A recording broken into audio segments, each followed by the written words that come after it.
Et votre invité, Benjamin, c'est le docteur Jamil Ramani, chef du service d'anesthésie-réanimation à l'hôpital franco-britannique de Levallois-Perret. Bonjour, docteur Jamil Ramani.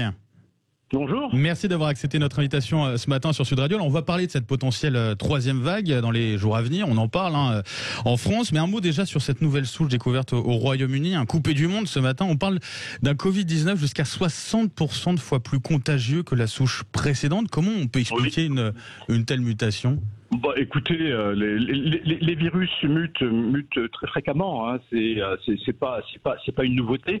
Et effectivement, ils peuvent être soit moins contagieux, soit plus contagieux, soit plus dangereux, soit moins dangereux en fonction de la mutation. Et là, il apparaîtrait, Boris Johnson a dit que cette souche était 70% fois plus. Ça fait une grosse différence. Oui, c'est très important et c'est la raison pour laquelle il y a une très grande inquiétude qui a amené beaucoup de pays à suspendre leurs relations avec ferroviaire, maritime, avec l'Angleterre. C'est le cas de la France pour 48 heures. Alors on vient d'apprendre qu'un cas avait été détecté là en Italie cette fois-ci. Ça veut dire qu'on arrive peut-être un peu tard. On la connaissait déjà depuis plusieurs semaines, cette nouvelle souche. Bah c'est possible que ce soit un petit peu tard. Enfin, prions le ciel pour que elle n'envahisse pas le pays, parce que les projections, les projections on n'a pas besoin de ça. On n'a vraiment pas besoin de ça. Oui, parce que justement, on va en parler, une nouvelle projection notamment du CHRU de Nancy avec la Fédération hospitalière de France qui parle d'une potentielle troisième vague qui pourrait submerger les services de réanimation à partir du 7 janvier. Vous craignez également une troisième vague assez rapidement au début de l'année ? Bah écoutez, on la craint, mais toute cette vague dépend de la distanciation, des mesures de protection que les Français vont prendre pour les jours qui viennent. Enfin, vous avez tous vu ces images dans les grands magasins, ces images dans les rues où les gens relâchaient leurs actions sur le port du masque, sur la distanciation. Eh bien, il faut vraiment se ressaisir et faire en sorte que le R0 ne passe pas au-dessus de 1. Parce que je ne sais pas si vous avez vu les courbes, mais ces courbes sont inquiétantes. Pour des variations minimes du R0, on a des chiffres qui sont prédits en réanimation qui sont très très importants. C'est-à-dire que si le R0 passe à 1,25 par exemple, eh bien il y aura au 7 janvier près de 8000 patients dans les services de réanimation. C'est le nombre de contaminations pour un seul cas, effectivement. Oui, tout à fait. Pour le rappeler pour nos auditeurs. Quand le R0 passe au-dessus de 1, eh bien, l'épidémie reprend et un patient contaminé peut en contaminer plus d'un. C'est quoi la situation en ce moment chez vous à l'hôpital franco-britannique de Levallois ? Pour l'instant, c'est stable, c'est-à-dire qu'on n'a pas eu aux urgences, on a un flux très très modéré de patients Covid+, et les hospitalisations n'ont pas augmenté.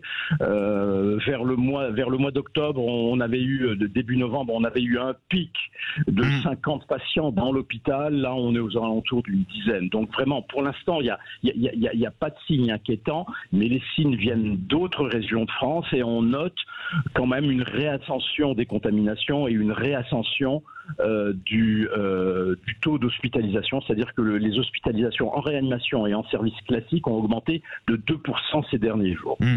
Vous avez parlé du relâchement de certains Français depuis quelques jours maintenant, mais le gouvernement aussi a lâché un peu de lest au début du mois.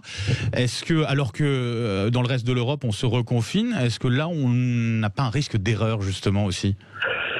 Eh bien, écoutez, vous savez, la situation est extrêmement dure et le gouvernement navigue entre une économie en berne et un risque sanitaire important. Donc, vraiment, la situation est tellement difficile que quelle que soit la décision qui est prise, elle est sujette à critique. Est-ce qu'on arrive à comprendre pourquoi, à l'opposé de la première vague, on n'arrive pas sur cette deuxième vague finalement à avoir une baisse réelle et continue des contaminations et de la mortalité? Pour une raison très simple, c'est que le confinement avait été très dur. Le premier confinement avait été très dur, souvenez-vous. Donc, dès l'instant où on laisse des interactions sociales, où on laisse les gens sortir, eh bien forcément, le risque de contamination augmente. Bien c'est sûr. aussi simple que ça. Docteur Jamil Ramani, on arrive à quelques jours là, du réveillon de Noël. Quelles sont les consignes les plus importantes finalement à rappeler pour nos auditeurs, à respecter pour éviter au maximum de plonger dans cette troisième vague rapidement? Eh bien, écoutez, il faut vraiment protéger les plus anciens, éviter que le virus ne passe la barre des générations. Il faut aérer les appartements. On dit 10 minutes toutes les heures. Je sais que c'est difficile parce qu'il fait froid. Il faut porter le masque entre les plats. Et il faut vraiment, si on a des signes, les plus petits soient-ils, parce que vous savez, quand on attrape le Covid, on peut être complètement asymptomatique, mais si vraiment on a des signes de rhume, si on a un peu de fièvre, eh bien il faut éviter de se rendre au réveillon pour éviter de contaminer ses parents ou ses grands-parents. Docteur Jamil Ramani, chef du service d'anesthésie et réanimation à l'hôpital franco-britannique de Levallois-Perret. Un grand merci d'avoir été avec nous ce matin sur Sud Radio et bonne fête quand même à vous.